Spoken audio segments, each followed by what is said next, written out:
Lanjut ke episode 4. Pada saat itu saya pun melompat ke danau. Ternyata air danau tersebut dangkal. Karena malu saya pun berkata bahwa ia cuma tersandung. Gong pun menyangkalnya bagaimana bisa ia berlari, dan dengan gaya yang sangat bagus ia melompat. Akhirnya Yun pun setuju untuk menjadi pengurus pelantikan saya tersebut. Lagi-lagi saya selalu tidak menyetujui apa yang dikerjakannya. Setelah itu saya mengajak Yun dan Gong untuk pergi ke luang olahraga memperbaiki atap yang bocor. Pada saat itu saya yang memanjat di tangga hampir terjatuh. Lalu guru mem berkata, seharusnya kejadiannya tidak seperti itu. Seharusnya sang raja menimpa princess yang ada di bawahnya. Dan mereka pun bertatap. Sebelum lanjut, klik like, subscribe, dan loncengnya.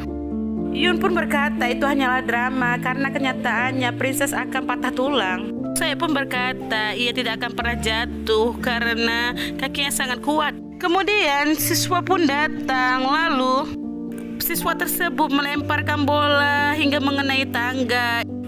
Yun yang sedang menarik matras pun berada di bawah saya. Lalu saya pun memutar kakinya dan memeluk Yun hingga mereka pun akhirnya bertatapan. Kemudian mendengar perut Pak Gong yang kelaparan, Yun pun mengajaknya ke rumahnya untuk makan malam bersama. Setelah selesai makan malam, Yun pun mengantarkan Gong ke halte. Mendengar perkataan Gong yang menyukai pekerjaan berat, Yun pun teringat kejadian dahulu. Lalu Gong pun turun dari bis tersebut. Sewaktu itu Yun mengalami gangguan mental. Rambutnya pun berubah menjadi putih. Ia juga mengalami gangguan penglihatan.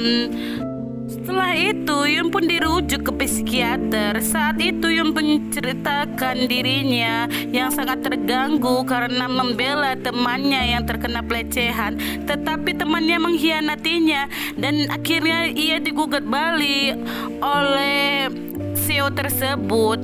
Ia pun kehilangan pekerjaan yang sangat ia sukai.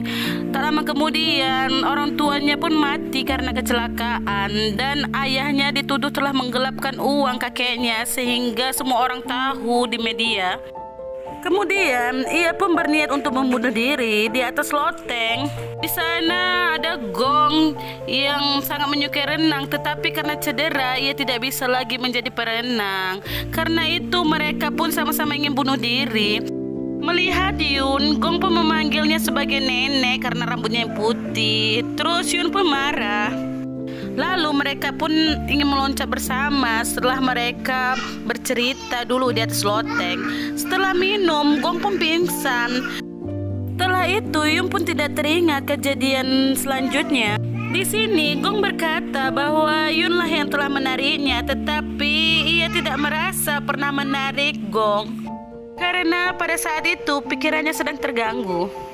Karena sudah malam, kakek pun menjemput Yun di halte, kemudian mengajak Gong untuk tidur di rumahnya. Keesokan hari, saya pun mengajar ayahnya untuk mencegah ayahnya yang sedang menjumpai kakek Yun.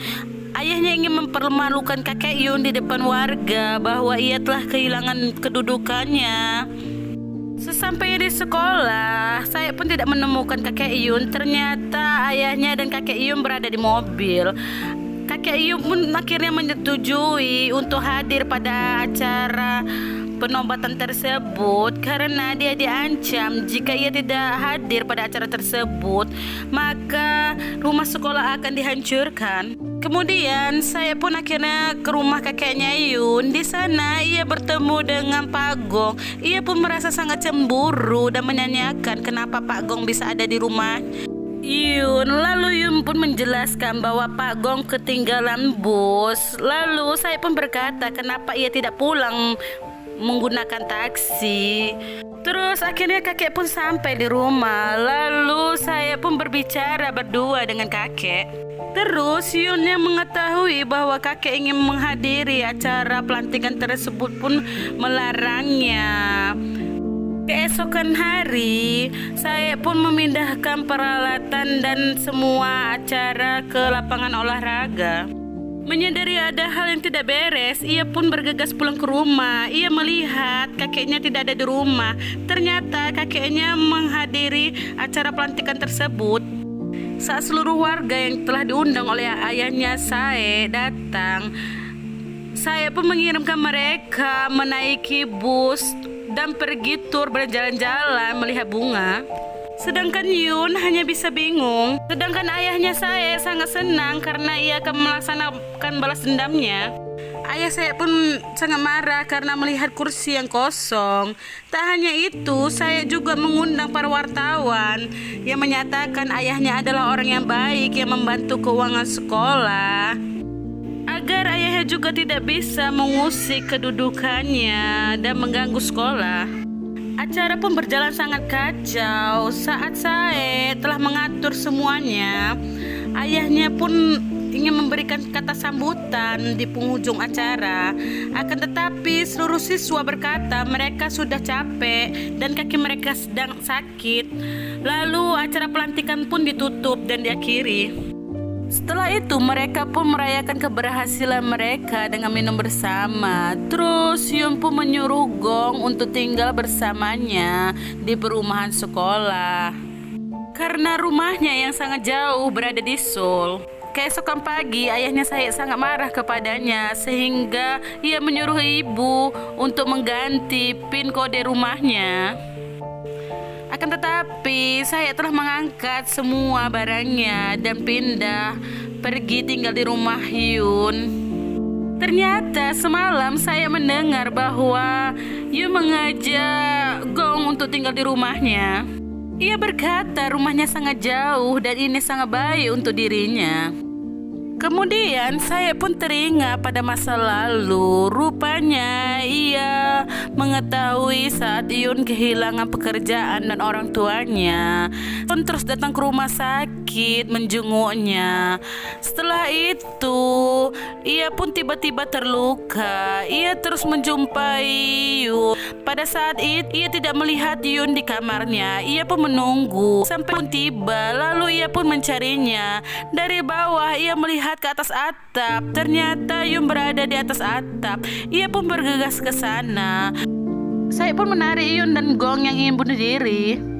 Tetapi Yun tidak tahu bahwa saya selalu berada di sisinya.